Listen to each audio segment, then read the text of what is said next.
What's good with the YouTube? You already know. Big Flocko with the Comics Reaction, where I smash, dash, and react.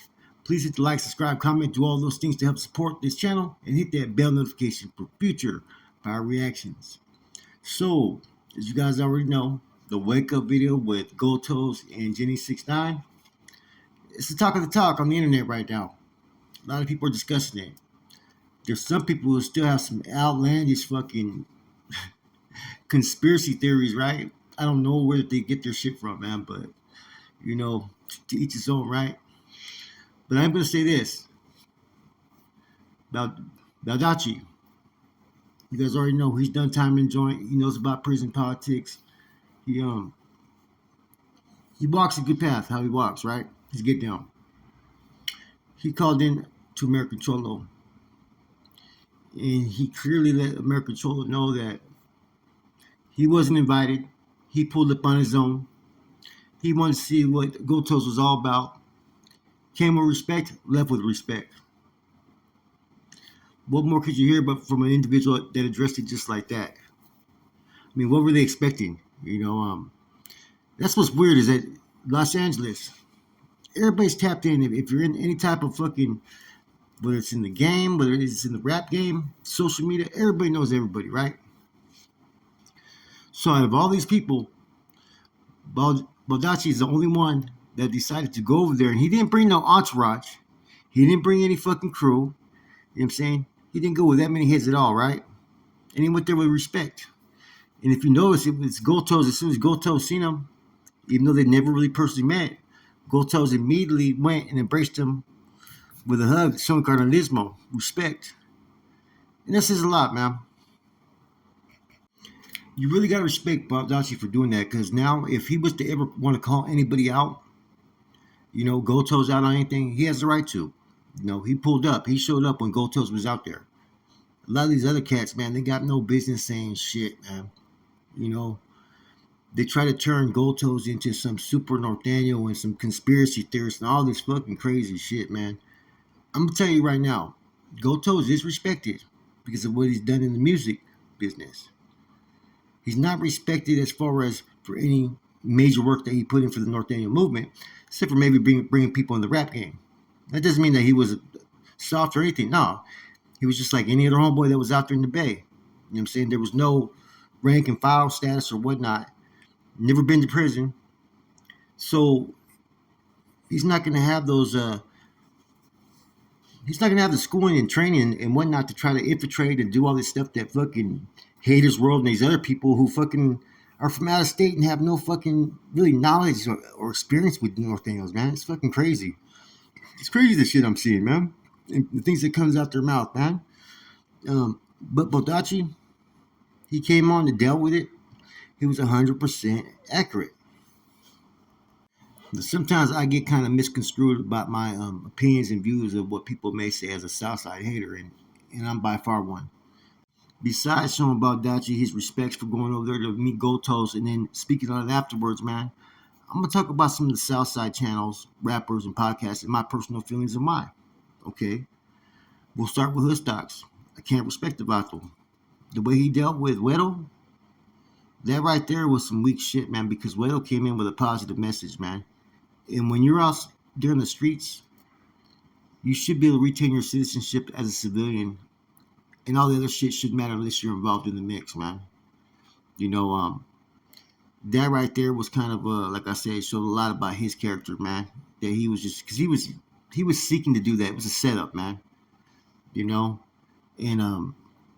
if you're a Christian, right? I mean, I believe the dude covered his 30 too, right? He covered his 13, huh?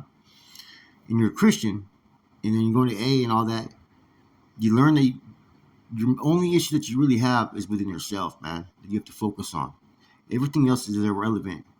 Most people in real life do not pay so much attention to the next man or what they're doing or whatnot. But these vatos always fucking do, man. It's fucking crazy. And I've seen this dude go on there and fucking sex play with fucking other races, all kinds of shit, man. Shit that just is not a good look, man. If you've been anywhere, maybe those out there, hey, that's their opinion, okay? Now, next person, I'm gonna talk about some rappers, right? Young Dopey. I've heard him talk about those that are on the other side as far as, PCs and dropouts. And he's very vague with it, but he's direct. That's how he feels. You got to respect it. As well as how he talks about the North. He doesn't go out of his way to find ways to basically disrespect the North in any form or fashion. He's more worried about his own collective, his own issues, and that's what it's really supposed to be all about, man. Too many people are worried about the next man, where he's from, what he did, right? And they're utilizing that to push whatever agenda or message that they have or wherever they're trying to get. You know, he ain't doing that. You gotta respect it. Baldacci the same. There's a couple other few cats that are like that, man. But then you got those that are all about the clout, the drama, and whatnot. You know what I'm saying? Bozo. Bozo's already what do you call a clout chaser in a lot of senses, right? Okay, he's not. Sometimes I've heard him talk and I respect what he has to say. I'm like, okay, this dude got a head on his shoulders. And then other times, like, where the fuck does this dude think he's going, man? That he can even talk like this. Anybody that's done that much time knows he should have never even spoke as an active Sureño or Southsider on the North and their politics. And he was way, way off, man. And I questioned him about the other thing, right? As far as one of his videos. I heard one time he's talking about he went to Arizona, Oklahoma, and all these other places, right? And in another video, he talked about how he was about to go home and he stabbed the fucking Northerner in the kitchen. Did that really even happen? I don't know. Like I said, I'm not going to call nobody a liar, but I've always kind of wondered in hearing his story the way he tells it. It just doesn't make sense. But as far as overall, man, I don't like how we spoke on the North in a disrespectful fucking tone. One time he said if the numbers were even, fucking, we wouldn't want peace. First of all, the North would never brought to the table. Second of all, if the numbers were even, the North would feel that they could win that war. Straight up. That's how they were going to feel. I know that because I was part of that. That's how I know I'd be feeling. Okay? Then he talked about the spokesperson. Then he's gone after Gotos, man. Not even knowing the man. Just going out to speak on him. And like I said, he's a hater. He's going to push that enemy line. I mean, maybe that's his fucking clout that he's chasing, man, to get support by having this angle. I don't know. Okay? Now, let's get straight to it. Let's talk about Hater's World. Hater's reaction, Blue Devil. When he first came on, I kind of liked his stuff because he was calling out certain things, and I thought he was going to be unbiased. I knew he didn't like Northerners, even though he doesn't really know any Northerners, right? But I thought he was going to be more fair across the board. He has since changed. He's bought into what you call clicking up with other people podcasts to basically promote their fucking angles and whatnot. Just like the issue that came with the Goto's recent video. Either he's just fucking really that fucking stupid, right? And doesn't know any better, or he's just trying to find anything to stick, anything to complain about in regard to that crazy ass conspiracy. And there's people in the comments that don't know, right? That really actually believe some of the shit that he was saying, man, which was fucking comical. It was the most stupid shit I've ever fucking heard, man. And I responded to it, reacted to it. Gotos, he's from up north. He represents Northern Raza. You know what I'm saying? If he was going to go to the joint, he'd be accounted as a homeboy on the roster, right? He's been successful as far as a business entrepreneur, not as a Norteño on the streets. He's been out there putting in work and doing this thing back in the days, right? He's a businessman, right? He's opening different doors. Business is one thing that everybody should agree upon, is where you push the gangs and the centrum to the side and get that money. If you ever watch Gotos talk to any of these podcasters and do any of these interviews, it's never him bringing up any North and South really shit, right? Or the gang banging tip. It's always other people. And just for fucking Haters World to look at every little thing to try to fucking, scrutinize, right? And the way he talked about Jenny 69 was fucking disrespectful. I'm gonna tell you why. She's not your fucking property, man. You don't own no fucking real estate. You don't own she's not a fucking slave. So all that shit about what she decides to do, that's her business choice, her business decision, man. And anybody that tells anybody different is fucking out of line. Blue Devil's out of line with that shit. just like he was out of line when he was discussing Sonny.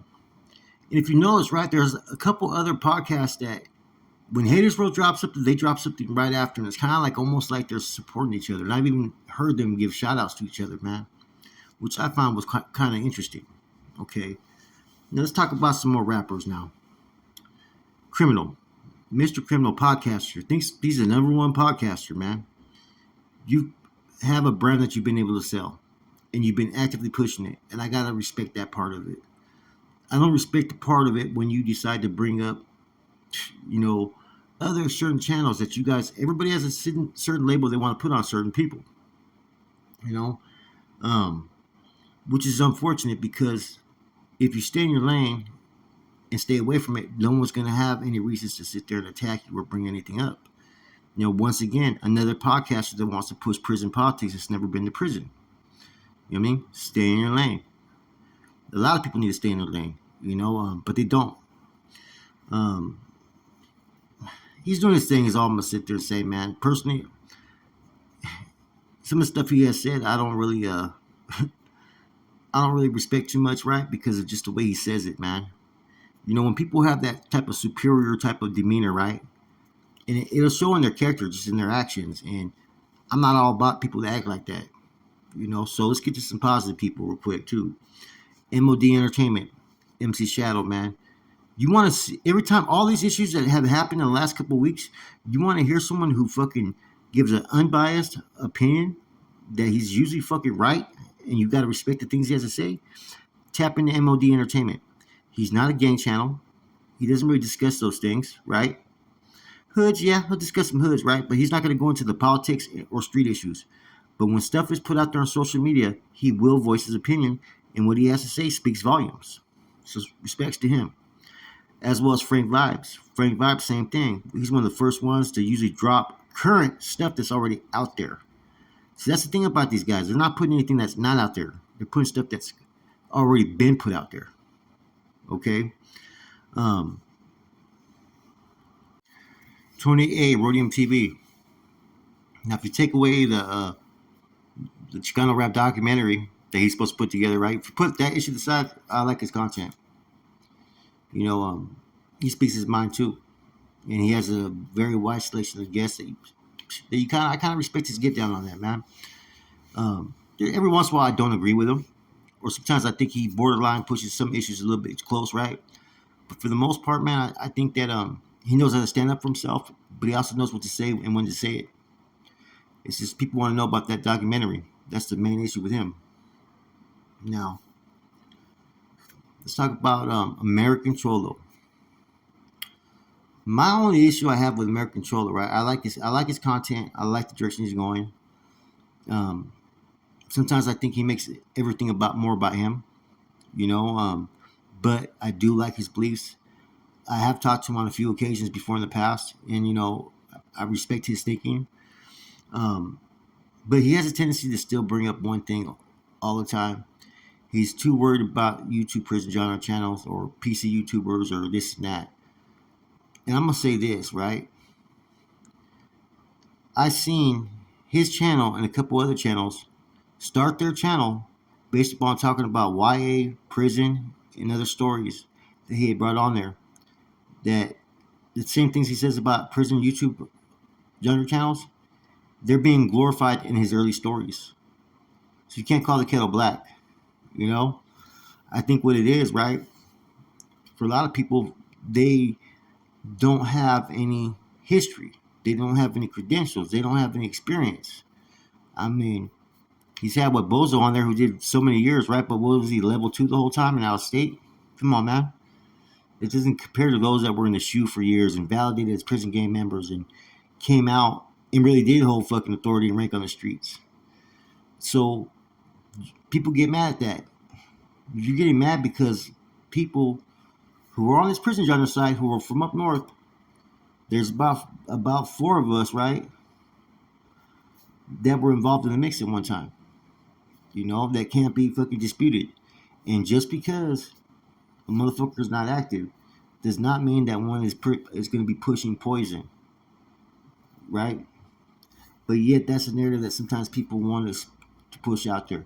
And a lot of it all stems from the issues that came from one individual in the past, and we know which individual that is. I'm not going to go into that, but you can't sit there and put labels on everybody else. You can't put demands of what they do and don't do, because at the end of the day, all early content, there's so much glorification of violence and gangs and whatnot that's no different than what some of us are doing today.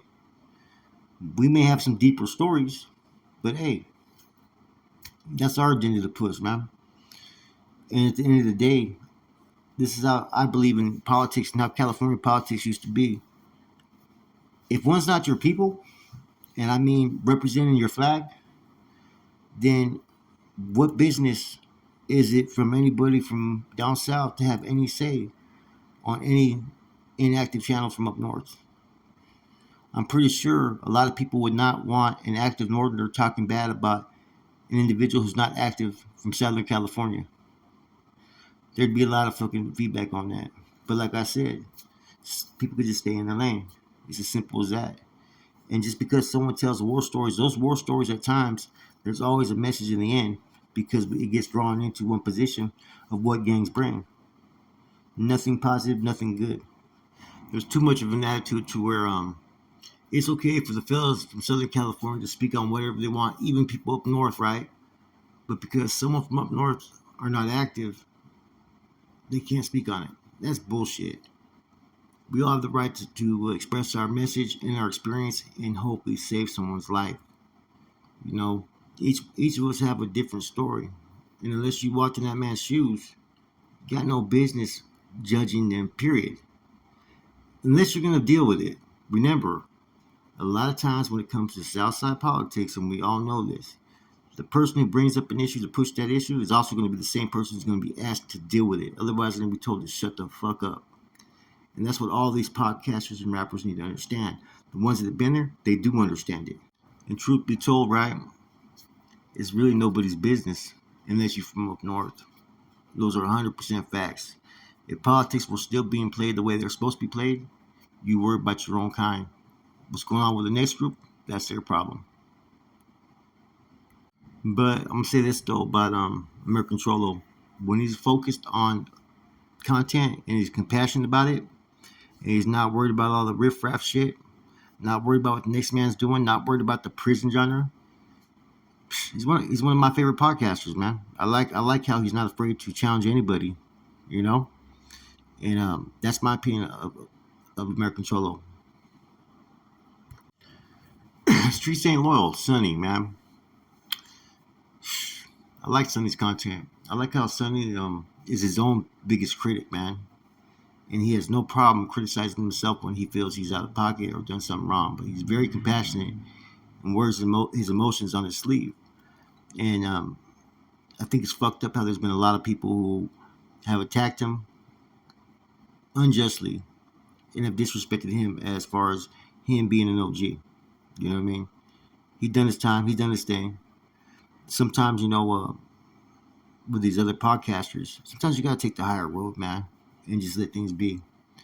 Sometimes he got to sit there too and reflect upon that and just maybe not respond. But I do like Sonny's content, and I do feel that he's his own man as far as yes, he's a Southsider and all that, but he's more about taking care of his family and hoping to help people not make the choices that he had to make. And that goes into Trollo Trucker. Trollo Trucker's my dude right there, man. Real respectful dude, man. There's no way you couldn't like Trollo Trucker if you've ever had a conversation with him.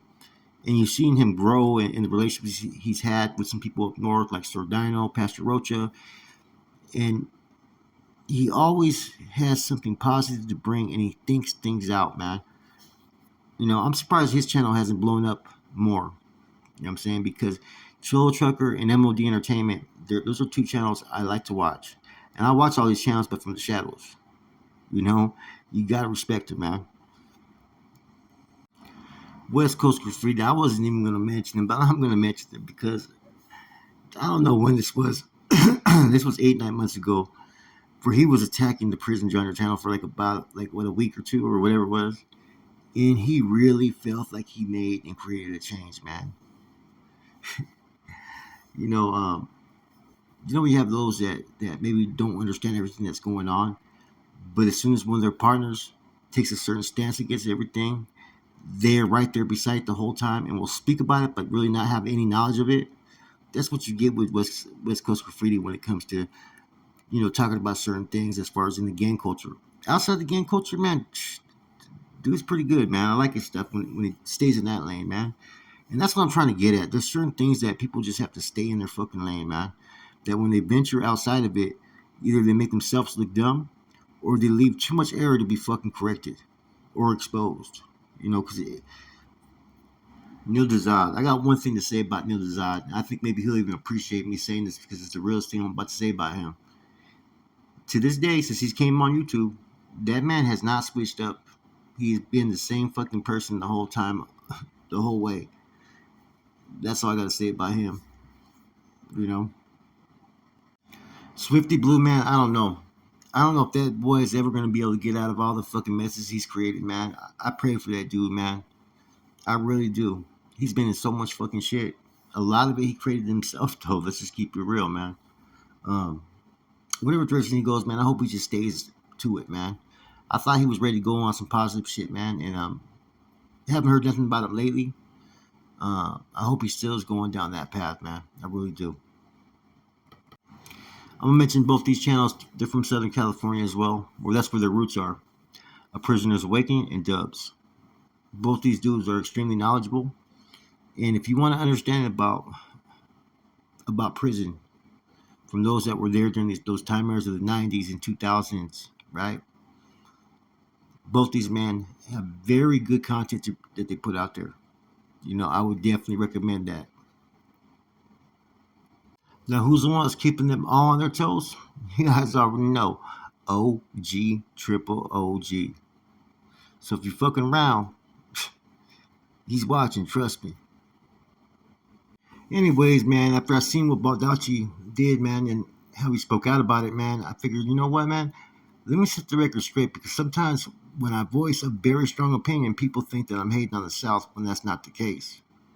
I'm just I'm there to support the North whenever a bad call is made or someone's attempting to abuse them. Other than that, man, there's a lot of respect on my end for a lot of people from down south. But I'm also in the cost of bullshit as well. With that said, man, I hope you guys enjoyed this, man. Comics reaction. It's your boy Flacco. I'm gone.